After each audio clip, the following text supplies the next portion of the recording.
I'm recording. Excellent. Well, thank you all for being on the call tonight. And as I mentioned, there is a lot around this topic. And I'm getting calls every single day because it is a bit overwhelming. Go ahead and mute. That would be great. And if you have questions, Carrie can answer them as we're going through. Otherwise, I will take questions at the end. So again, thank you so much for being here. My name is Shellee Howard. I am the founder and CEO of College Ready. I started down this path a little over 17 years ago. We are going into our 18th application season. I am a professional certified college consultant. I have multiple degrees and I'm a mother of 4. So I'm pretty qualified in this space. All 4 of my children did graduate debt-free, and I want to jump into that straight away. So I did write a book that was a bestseller in 24 hours, and that's how to send your student to college without losing your mind or your money. And so that is the foundation. I am actually going to be writing the sequel to that book, the updated version, this fall. So if you would like to get a free copy of that, put in the chat, free copy of book, and I'm happy to send that to you for being on the live call. As I mentioned, I am a mom. My 2 oldest are the reason why this got started. College Ready was created when my firstborn came home in 8th grade and said, "Mom, I want to be a brain surgeon. Can you help me?" I'm sure all you parents in the house are thinking, of course I can. And then we go figure it out because that's what we do as parents. So my firstborn, he applied to 12 colleges, got into 11, had 3 full rides, had a full ride from USC, and this Southern California mom was pretty excited. And then Harvard came a knocking and said, we'll match it. So my son did attend Harvard pre-med, 4 years, graduated completely debt-free. He then went on to medical school at UC San Diego, which made me very happy for him to come back to California. And he graduated there with only $30,000 total in student loans. He is now 30 years old and he's an orthopedic surgeon with a total of $30,000 in student loans, which he will pay back during his first year as a surgeon. My second born, her dream school was University of Alabama, and that is exactly where she went. When we made a bet that I wouldn't let her leave California unless she got a full ride, she asked me for help, and we did it. So she is now a registered nurse, and today is her 26th birthday, and she is now teaching other nurses how to prepare to be a nurse. So much fun. I have 2 stepchildren as well.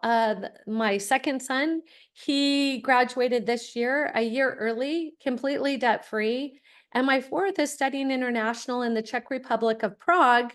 And so I now am very versed in that area as well. She'll be an international business major. She will get a dual US and European degree.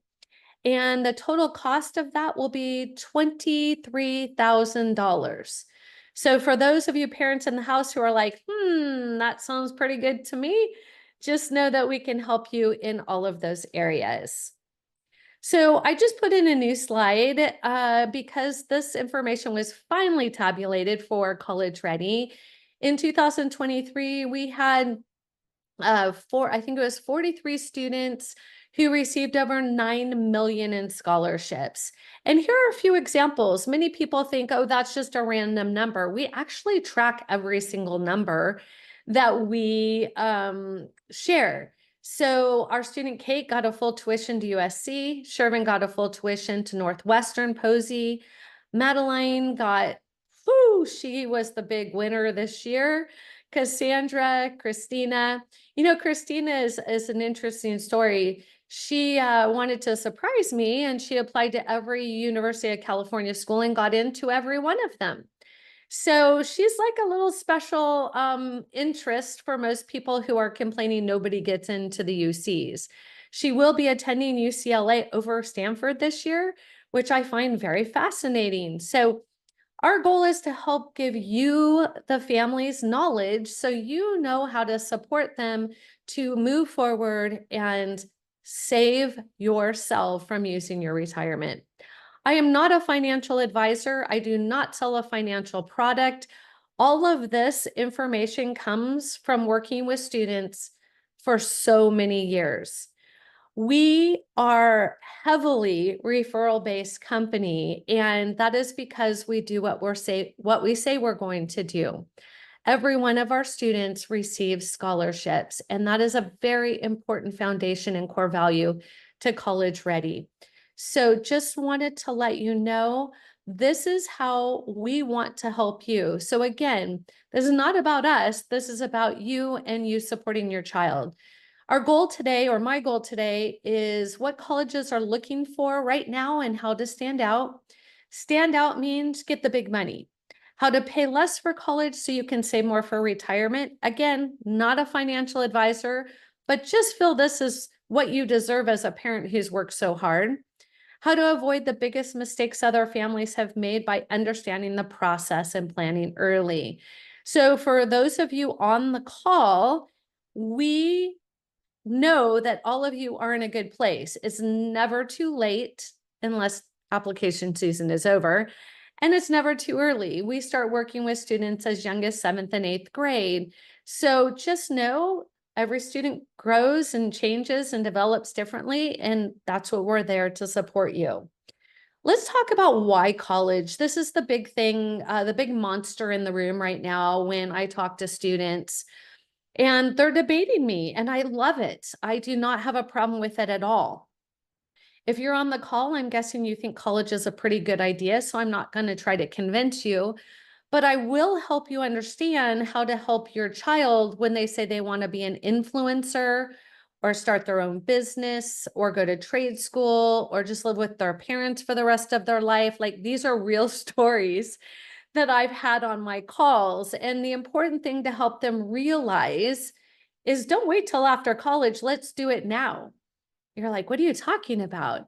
I was on with a student and his family today, and the student is like, I just want to start my own business. And I'm like, great, let's do it.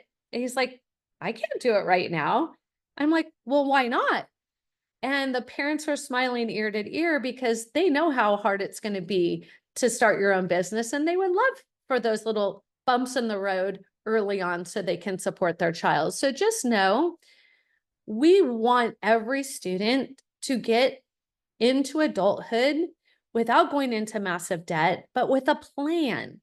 So the first thing I would like you to take away from our time together is how to get the big scholarships, return on your investment. The number one thing is picking the right list of colleges. If you listen to nothing else about what I say, picking the right college list is critical. You want to have some reach, some comfort, some safety. You want some in-state, some out-of-state, because there's a big misconception that in-state is cheaper than out-of-state, and that simply is not true. It is not cheaper to go public than it is private. So now you may be squinting going, what is she talking about? And that's what I want to share with you today, right? The media is sharing one thing. Your students might be sharing another. Well-meaning friends and family are sharing another. And I'm just here to give you information. That way you can make some super wise decisions. So we're going to jump in, and I'm going to move pretty quickly. But if you have a question, go ahead and put it in the chat. Either Carrie will answer it or I will do it at the end. So the first thing is, this is the problem. College admissions can be incredibly overwhelming. I've seen parents and students in tears, and it breaks my heart. But remember, I'm the fixer, I'm not the problem. So there is information overload, and what I'm going to share with you today, you will not find on Google. This truly comes from being in this industry and staying on top of the trends and working with colleges to know exactly where the struggle is and what they're looking for. There's financial obstacles like a 529. There are scarce resources when it comes to really understanding what is correct. And obviously there's fierce competition. You may not know this, but international students pay double what US students pay, and college is a business. If you were a business, wouldn't you want to put your hand out to somebody who's paying double? I know it's not right and it's not fair. I'm just here to be the messenger. We can help you navigate that.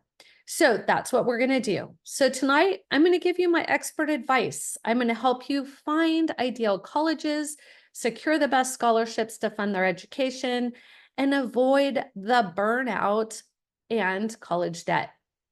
So you'll hear this from me time and time again because it's really important for you to understand. Colleges need your student as much as your student needs college. What do I mean by this?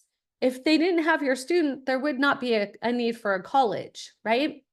The other thing is colleges are looking for students who are going to come and make the college better, put the diploma on the wall, and sell the next generation.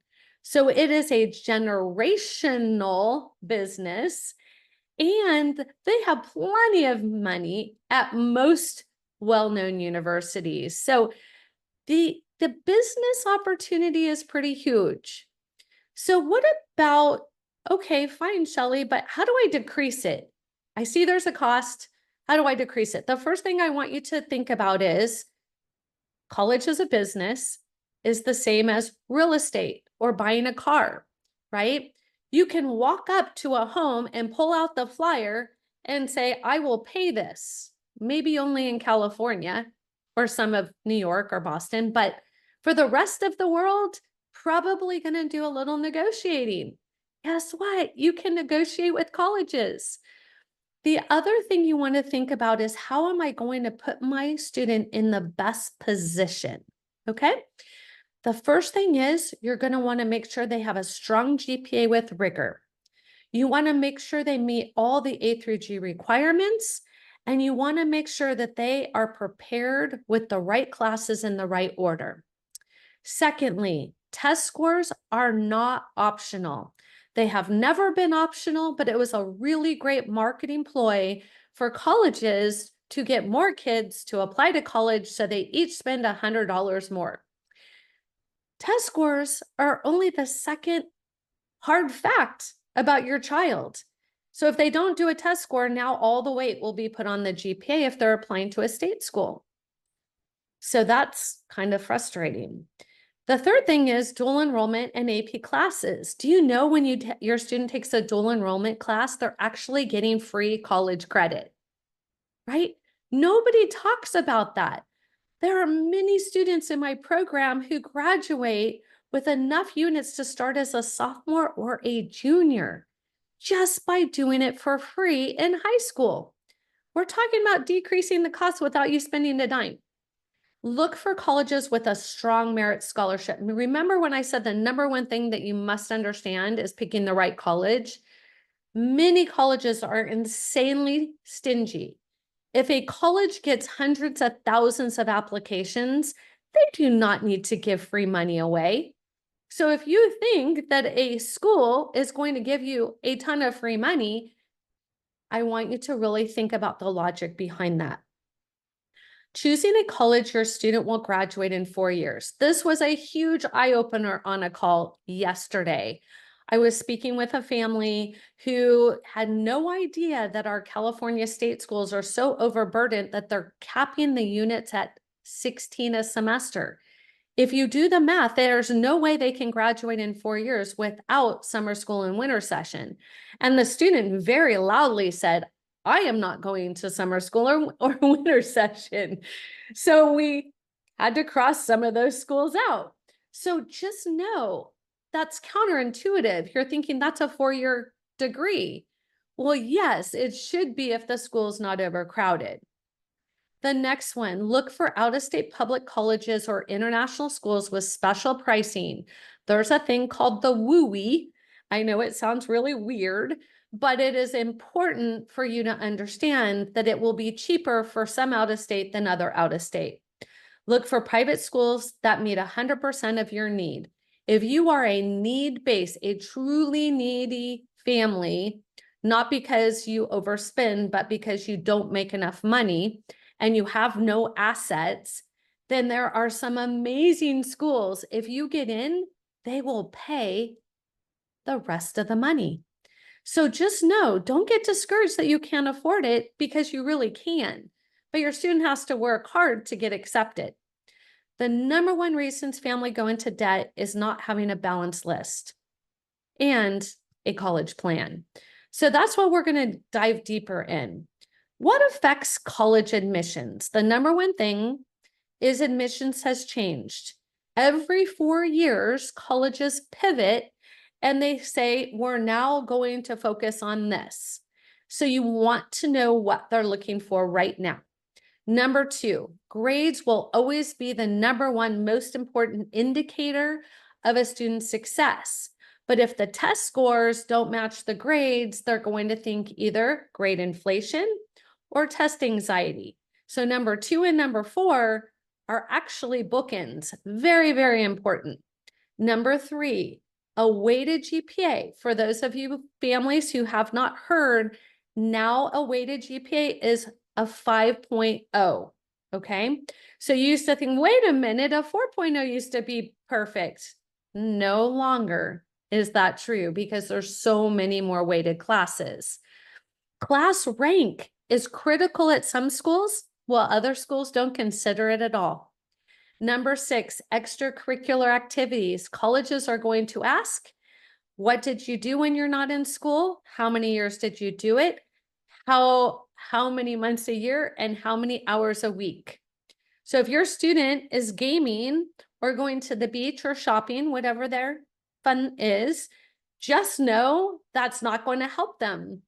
On the Common App, they will have to list 10 activities, honors, and awards. On the UC app, it is 20.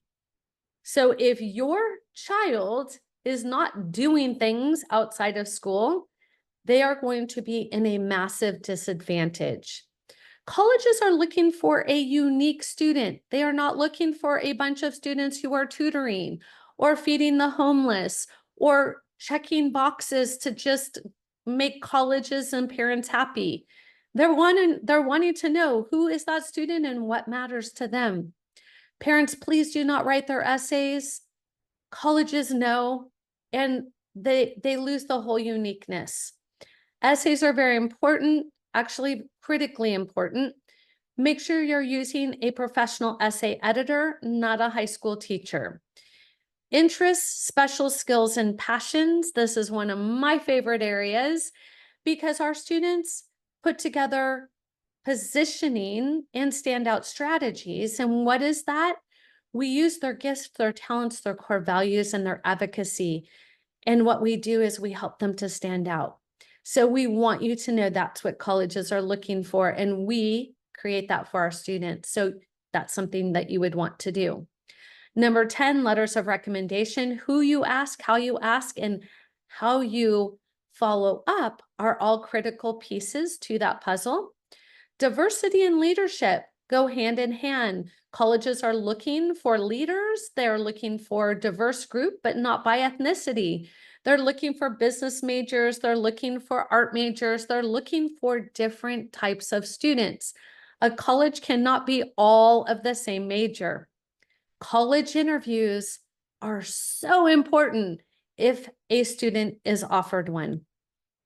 Now let's go into the business of colleges. So I'm sure most of you have put together some kind of list based on the ranking system of the U.S. News and World Report. But what you may not know, and I get a little frustrated by this, is what is happening is when your student takes their PSAT their junior year, their scores are being sent out to all of the universities, who then send students emails that say, please apply here. Guess what? College is a business. Every application costs you around $100.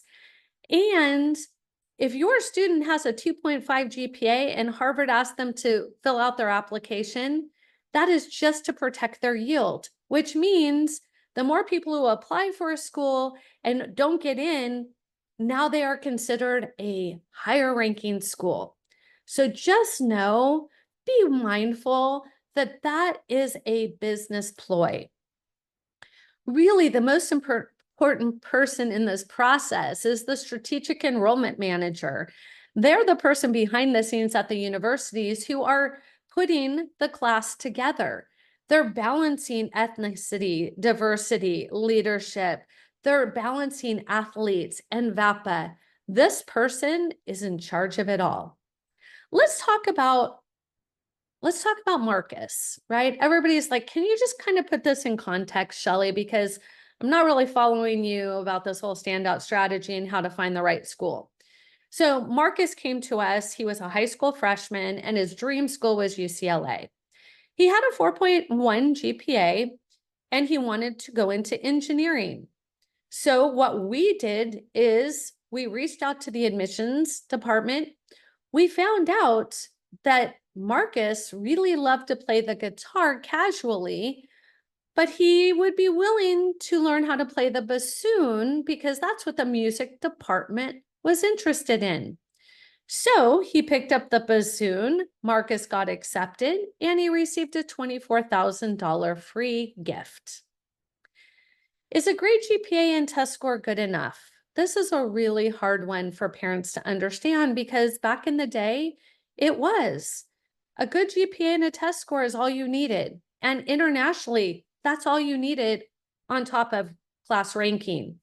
But for the US, it's simply not true, and I don't want you to believe it.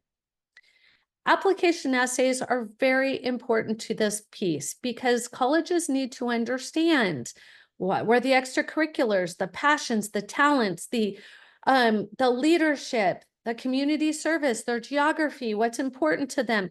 There's so many pieces to a student, right? The essay is the only way to bring it all together. Everybody wants a roadmap, a timeline, something that they can hold on to tangibly.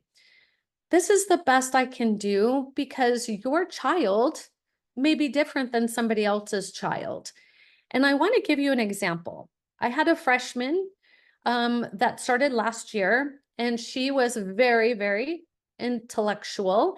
And she had already taken Algebra 2 in 8th grade, and I had her take the ACT her freshman year, and she got a perfect 36. That's the best you can get. She got it her freshman year. Do you think colleges are going to find that impressive versus waiting and taking it her junior year or senior year when she has to relearn all of that information she will forget? So it's not fair to assume that everybody's going to go through this system at the same pace. The other thing is you've taught your children, don't brag, don't boast, people don't like it, it's rude. And I'm going to tell them, brag like their life depends on it, boast until colleges see how amazing you are, and tell them, don't assume they know anything. At one school, National Honor Society is a pizza party. At another school, it's an insanely rigorous competitive club. If your child just going boom, boom, boom, boom, boom, and putting National Honor Society, the person reading it may not know and not weight it properly. So we help our students to understand how to rank their activities, honors, and awards. And so that will be up to you as the parents because the student has no idea.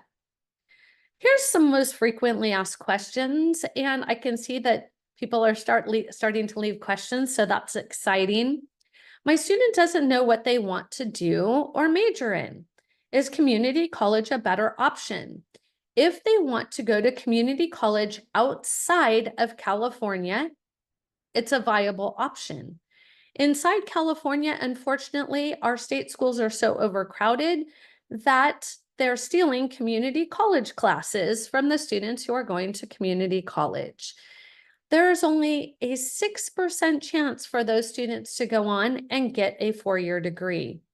It can be frustrating, challenging, and not a good option because Harvard has a 2% transfer in rate. That is scarier than the 3% entry rate for a freshman.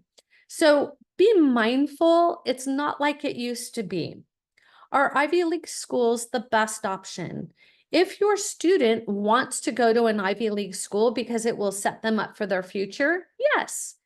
If they want to be something like an entrepreneur or something that does not need the same amount of rigor or the same connections, it may not be the best option, and every student is different.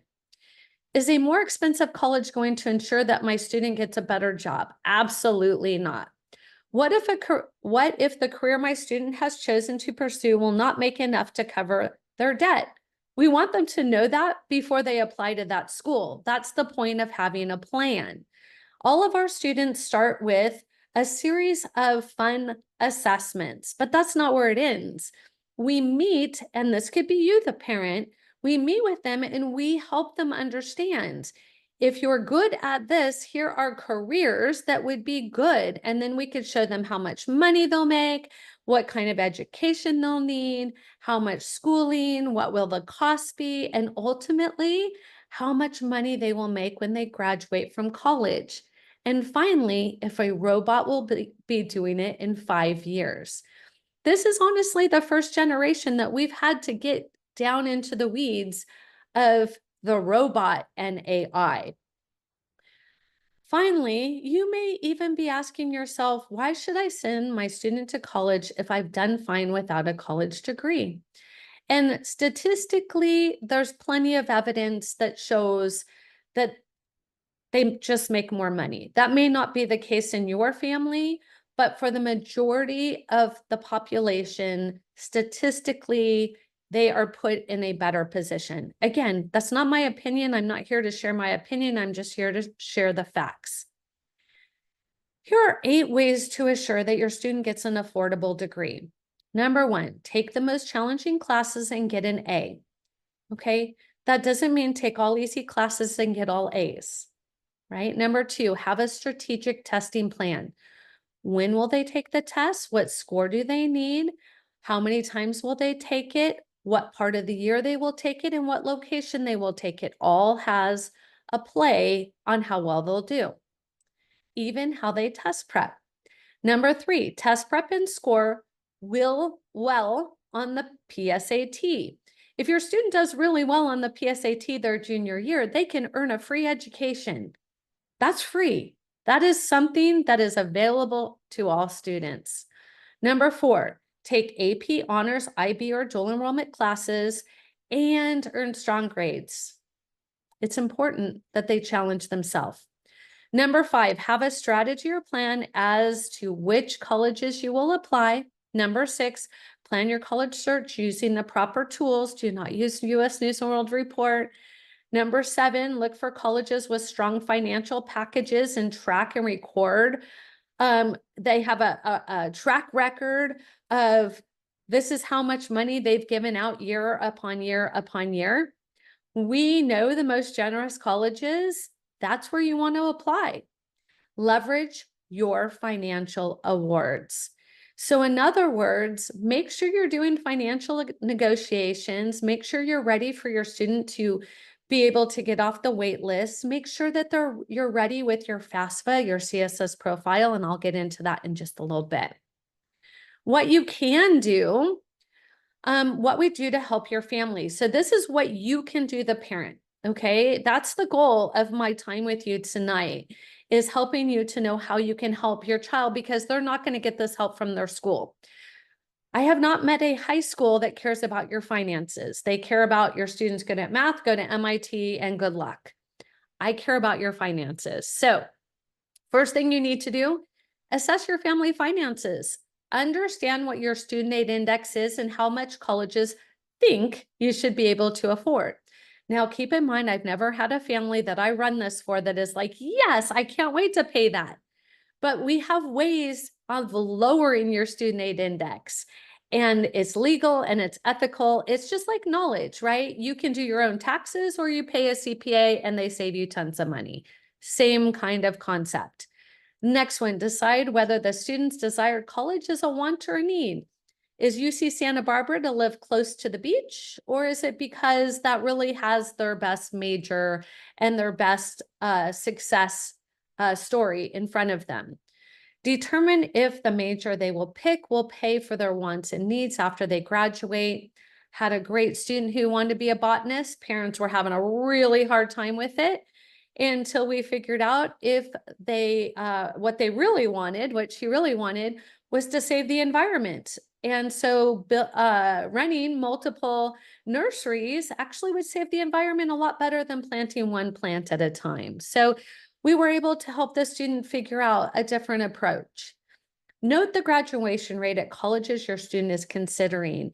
If students are taking 5 or 6 years to get out of a 4-year school, don't forget that is 5 or another year of that tuition or another 2 years of that tuition. Learn about the acceptance rates at the college your student would like to apply, and consider the size of the college. In other words, is it a large public school where your student will be attending Biology 101 with 500 students, or will the student ratio to teacher be more in alignment with what your child needs? So let's talk about decisions. Do you know how much it will cost if your student picks the wrong college? Many people approach this with, I'm just going to let my teenager figure it out, or their high school is going to do this, and you don't participate. What we have found while we work with a ton of transfer students who did not start in our program is the problem is it's going to cost you. It's about an additional $100,000 every time your child transfer colleges. And the number one reason students transfer colleges is because they do not know when they go to college with a major and they change that major, not every school has every major. So now they're forced to change colleges. So don't make that mistake. There's a ton of misconceptions. If you Google it, you'll know what I'm talking about. The admissions process is extremely complicated, and 1 in 3 students gets help.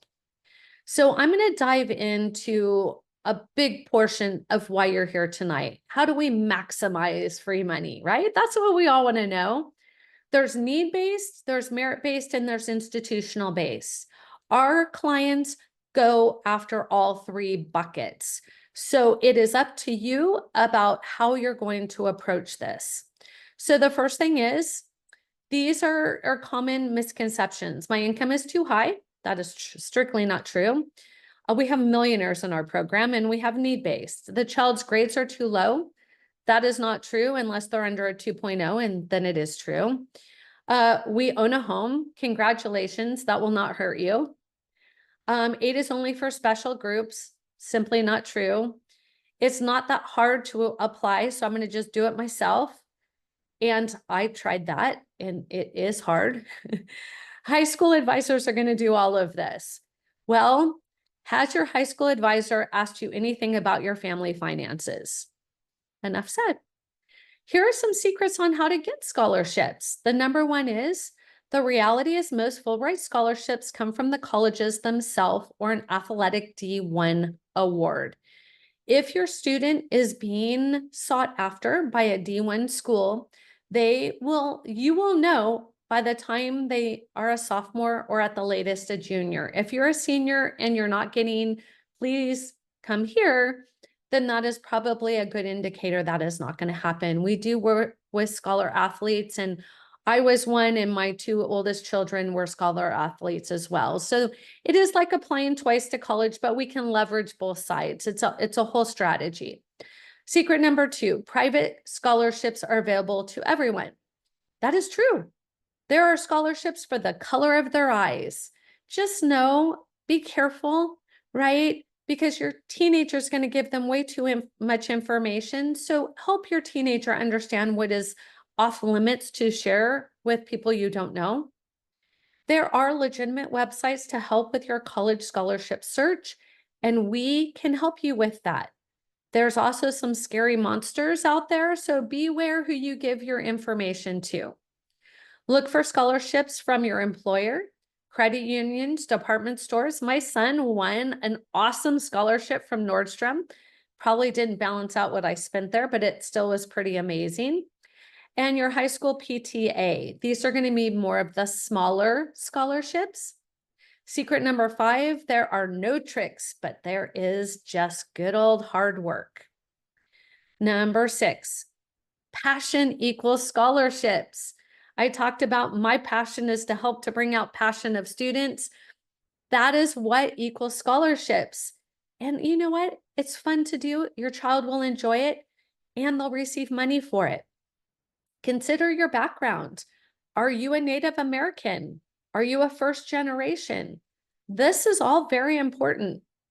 Number 8 is a scholarship. If a scholarship advertises no essay, run. It's too easy and the competition's going to be way too heavy. Number 9, if your student does not look for scholarships, they will not come run into them. And number 10, have your student follow directions clearly. The number one reason families don't get money is 91% of families complete the FAFSA wrong. So it's not because they're not qualified. Private scholarships our students have won. So, I mean, there's these and so many more. There's a ton of them out there. But here's the forms you must complete, right? You need to complete the FAFSA. You should start with your SAI. You definitely want to make sure that you are completing the application, the SAT and ACT. You no longer need to do the essay. That's no longer part of it. The CSS profile, not every school requires this, but 25% of the universities do, and that's the one that's going to dig very deeply into your pocket. So if you don't want to dig into your pocket, you may not want to apply to those schools who require the CSS profile. I talked a lot about the student aid index because it's really the starting point. It considers the top 5 factors: your income, your assets, the student's income, the student's assets, and did you complete the forms properly? So understanding how to do this is a critical piece of the puzzle. So just know, do not have your student do this because it is definitely something a parent must do. Now let's talk about institutional aid. There's gift free money, right? That's a great merit scholarship. You don't have to pay back. There's self-help. There's called work study and there's student loans. Good loans are subsidized loans. Bad loans are private loans. Any loans you cannot bankrupt. So if your strategy is we're just going to rack up a bunch of loans and then we're going to file for bankruptcy, not going to happen. That is not a strategy. The government is way too wise. But work study is a viable option. And if you have a financial strategy, sometimes a good student loan is a strategic approach to this process. Yes, you can ask for more money. I've mentioned it a few times, but you can't just say, I would like more money, please. You need to have a great financial negotiation letter and strategy. And our students have won every single one of them. Oops. Except for 2 schools, and I'm not going to rat them out, but they are very stingy. This is what a financial aid award letter looks like. Does it look like a bank statement? A little bit. Is it vague and ambiguous? A lot. What exactly does it mean when it says Federal Perkins loan? I remember the first time I saw my oldest, I'm like, yes, look, they're giving us all this money, $55,000. And then I started looking at, wait a minute, most of that is loans, that is not giving. So be very careful that you don't just look at the bottom number, look very closely to make sure that they're not just giving you a bunch of loans. As I mentioned, these are the 3 most common ways. There's a few outliers, but here's the common ways. Remember, picking the right colleges, marketing your student, their positioning, applying to schools that align to your financial goals, test scores, CSS profile, and FAFSA, all very important. Need-based, you want to know going into it what your SAI will be, and merit-based. Those are how we get our students all of the big money. So now here's your options. How much can your family afford? If you look at the cost of college has gone up significantly every year, and they're predicting that we're going to be well over $100,000 a year very quickly. Right now we're at I think 87.5 is the highest I've seen so far. So you have these options. You can do pull from your savings, you can borrow, or you can go after scholarships and grants, right? No brainer.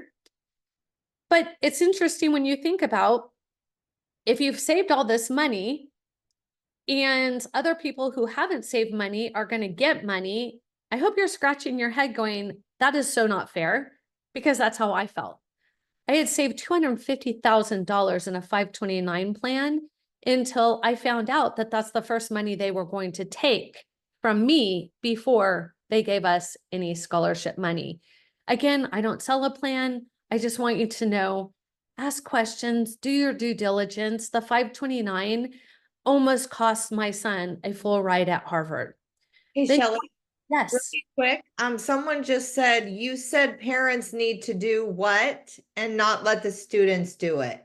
this process, this whole Okay. process. All right. I just didn't want someone to forget. Okay.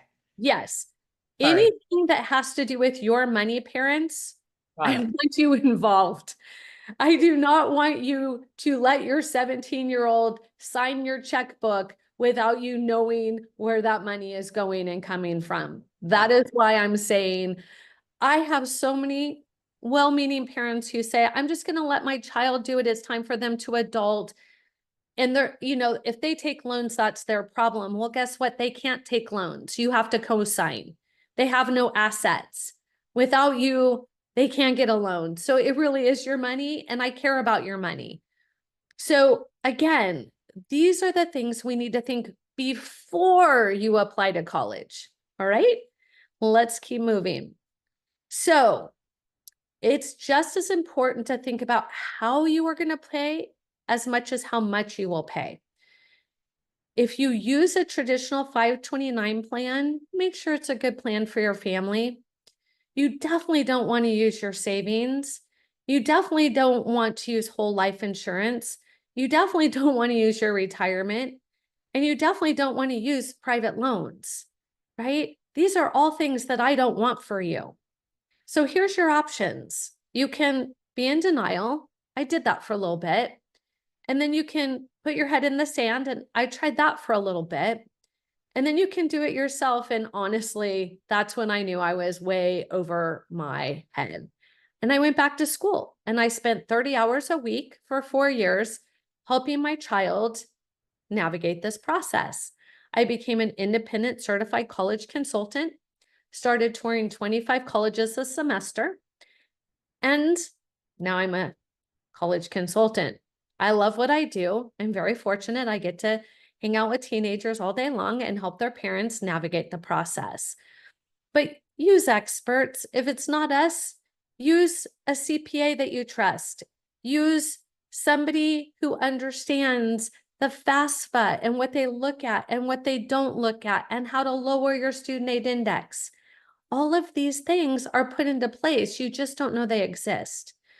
Save money and time. Understand the rule book. Know which colleges are most generous and file your forms correctly and on time. Do not make these costly mistakes. And this is what we do for all of our families. There are 67 steps, but please don't tell your child that because they will freak out. If you Google how to pay for college, you only have to look at this many results. And I will tell you, most of them are bad. So save yourself and definitely don't do that approach. I wrote a best-selling book because I lost a bet to my firstborn. To be honest, I never planned on writing a book, but it is a bestseller, and it was a bestseller in 24 hours because it gives you the foundation of what your family needs to be doing to not lose their mind or their money. I'm not here to sell you my book. I'm just letting you know it's available. And finally, think of each of these questions really quick and make a tally mark. Are you college ready, or are you feeling, one, I'm not sure how to pick the best college for my child? If that's you, put a tally mark. Two, I know when the best time to start planning for college is, put a tally mark. Even if my child gets into college, we have no idea how we'll pay for it. tally mark. My child has no idea what they want to major in. I am not sure how my child will stand out. My child wants to go away to college, but I'm not ready for them to leave. Is testing really optional? How do I know what is the best test for them to take? Is AP, IB, or dual enrollment better? If you know the difference, awesome. If you don't, put a tally mark. What is a passion with purpose project and how do I help my child start one? I am feeling confused, tally mark. College is competitive. What do I do? Or what if I mess up? If you feel like you may mess up, put a tally mark. I'm feeling overwhelmed, put a tally mark. How do I learn about everything? Just everything, put a tally mark. This is really what I'm hoping for you to come away with. And if you have a lot more questions that we may not be able to get to all of them, just know, scan this QR code and we will give you a clear vision if your child's college ready. We will identify potential obstacles. This is not a sales call. This is an information gathering opportunity for you. We will identify clear next steps for both you and your child, and we will also share the link for our free online Passion with Purpose project. So at this point, Carrie, if you could go ahead and share any questions, we have just about 10 more minutes, I think. Okay, perfect. Question, if we want to go to a Cal State, would a community college still be a good option? If you want to go to a community college and a state school in Nebraska, yes. In California, no. Unfortunately, I was just on a college tour at a Cal State that I will not mention, and they made it sound like that is a viable option and that they have a plan for that. And I'm here to tell you, unfortunately, that's just not what we're seeing. It may be what they want, but it's not what we're seeing. So those are the things we want you to understand is when you go on a college tour, that's a sales pitch for that school. They're not going to tell you they're overcrowded. They're not going to tell you they're a party school. They're not going to tell you some of the things that will keep your child from getting in. And remember, if your child starts at a community college and that's where they're headed for their next 2 years, it's really 2 more years of high school. Watching all their friends leave for a 4-year institution and hanging out with other community college students. That no judgment, I'm just sharing. And only 6% go on to get a 4-year degree in California. I only say California because that's the #1 place, the #1 state schools that people all over the world apply to. It's not that I favor them. It's just that they're the hardest. Okay. Next question. If a family is not qualified for financial aid, or if they think they're not qualified for financial aid, is there still other aid options out there? Yes, as I mentioned, the first thing you need to do is your student aid index. Okay. Because you will be surprised. I don't know if you've done it. If you have, congratulations, but it's different for every school. So unless you've picked your schools and you've done your SAI for every school, then you've done your homework.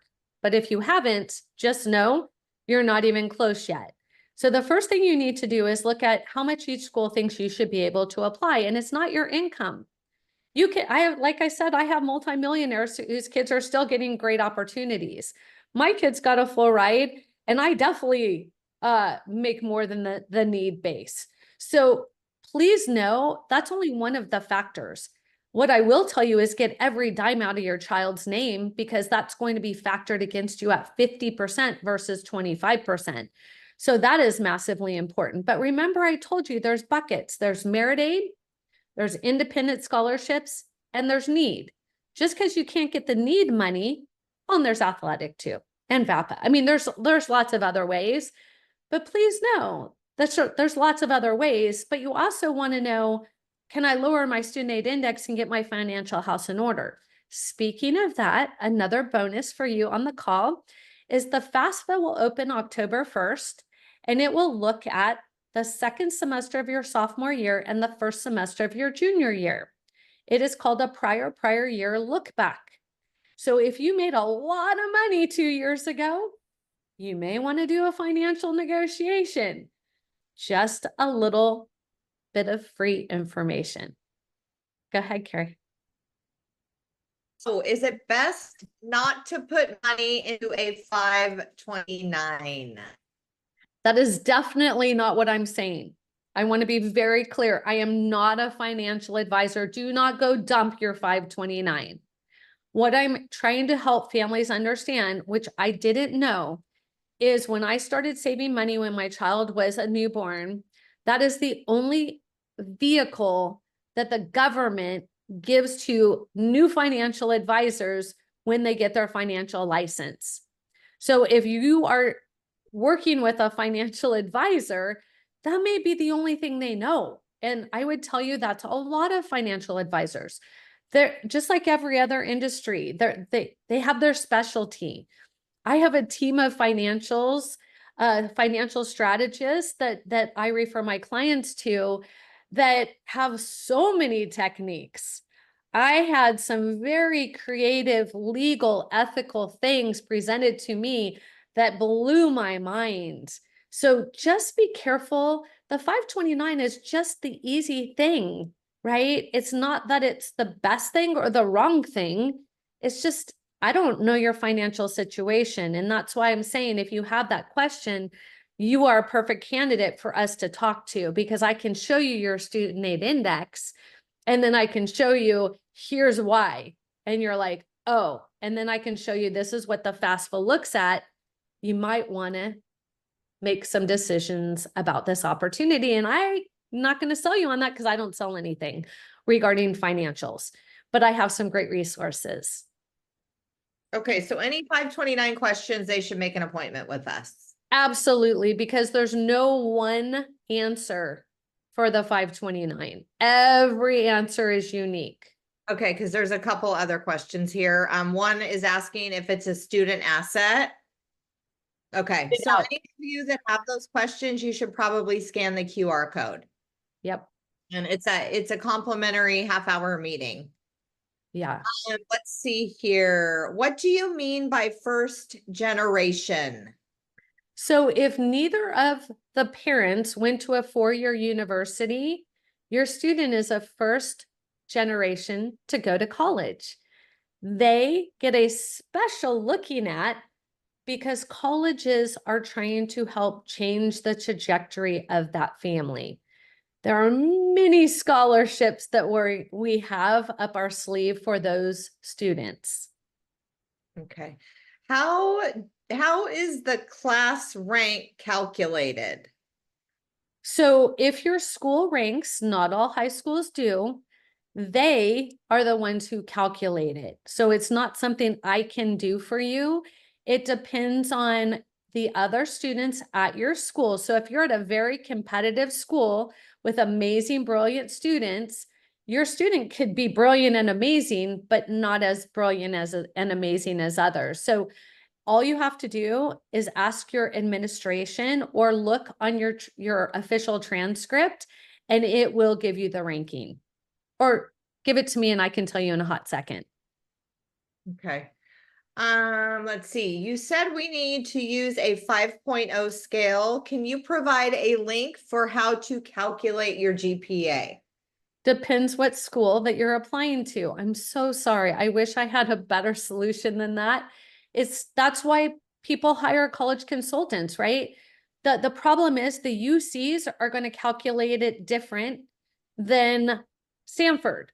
And if your child's applying to an engineering program, they're going to calculate it different than a child who's applying as an art major. So I could do it if I know what school and what major, I can let you know what that is, but there's way too many variables for me just to tell you straight away, here's a link. That's what I mean by going on to Google. It is terrifying. Got it. Okay. Guys, you've got a lot of great questions. I'm impressed here. Okay, here we go. If the student has a bank account how much should the maximum balance be if they have one? Should we transfer it out of their name temporarily? Ugh.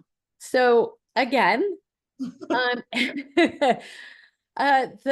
answer to that question is how you worded it, right? I think you know the answer to your question, and I'll leave it at that. Okay, wink, wink. What if mom did a master's program in the US and then it says Travis High School, Richmond, Texas? I'm not. I don't know if you did a master's in the US, congratulations. That's awesome. I'm not sure what it has to do with Texas. I'm thinking Texas has a lot of scholarships and a lot of great programs. But the fact that you have a master's is not going to hurt your child.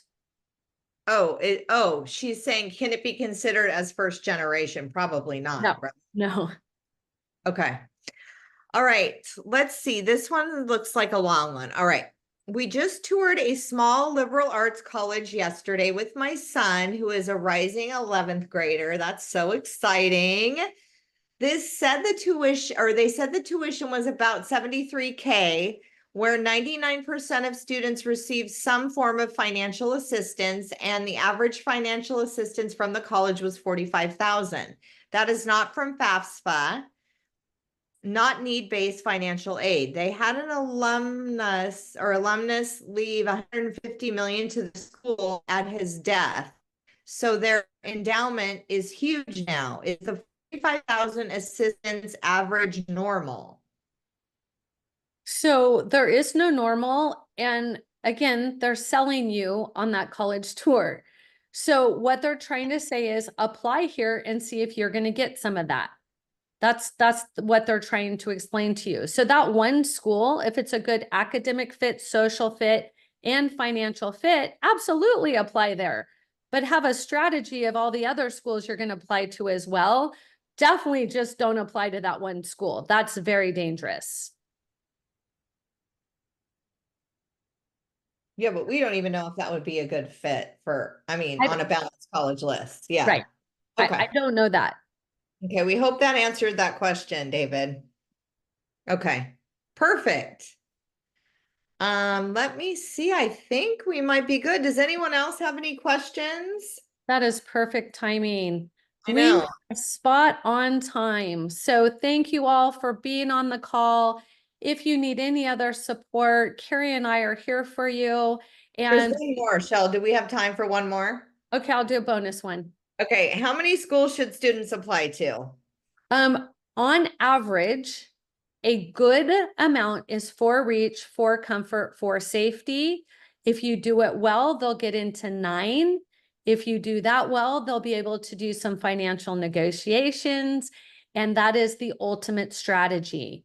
Do not apply to a zillion schools because that student, that child will start to produce junk. And it is better to do quality than quantity. Happens every year. All right, everybody. I gotta go. Susan. I gotta go. Thank you all very much for your time. I hope it was super valuable and I wish you all the best of success. We are here to support you. Just know that we care. Have a wonderful day. Bye, Bye-bye. guys.